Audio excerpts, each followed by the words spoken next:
A blessed Friday to us.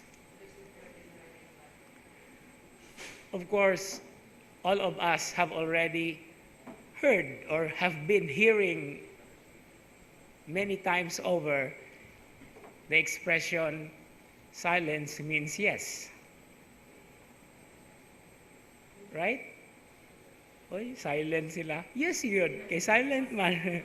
Okay. Actually, this is one particular small, little dimension, yet it means a lot when we try to apply this into the Gospel of St. Luke. Now, for the very reason here that among the Gospels, there is a tendency of the Gospel of Luke to present Jesus as, in quotation marks, friendly, even with the Pharisees. In fact, this episode is just one of the few or a number of episodes where Jesus is depicted as friendly with the Pharisees. No?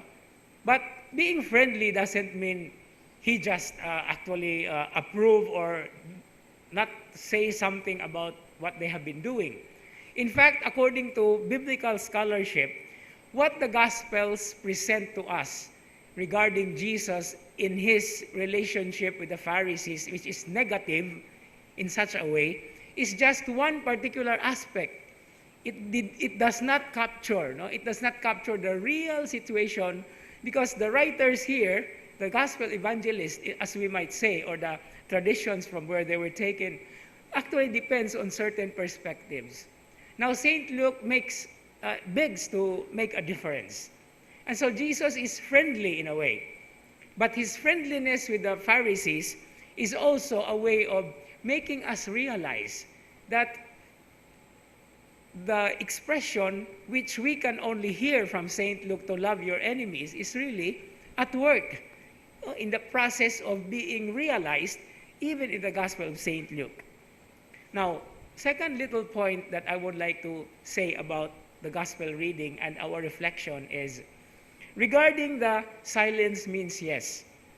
Why didn't, or nganong wala man ang mga Parisiyo o ang the scholars of the law misulti o mitubag?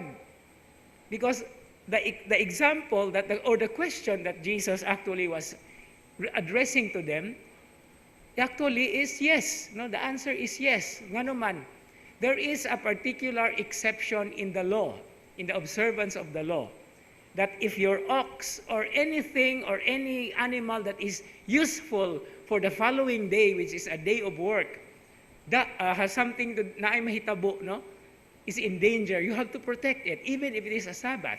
That is why the example there, who among you, if your ox falls into a cistern, will not pull it out? Kaya kung dili nila na luwason, wala na sila gamiton pagtrabaho, pagkaugma.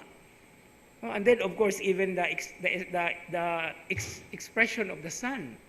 If your son, so meaning to say, there is more to the Sabbath value in preserving life rather than in just simply observances or sometimes what we call being legalistic about it. That is why the Pharisees and the scribes and the scholars of the law were silent. Because as we said at the start today, silence means yes. And so did Jesus cured the man with dropsy. Ngano man, he had been suffering for this for quite some time. And he has to work. And what is to be used in working? The hands and his condition, so that he can preserve God's gift or God's graciousness by working, because we have to work, because that is also one way of experiencing and receiving God's manifold graces through the works of our hands and through the blessings that he gives to us in many different ways. Amen.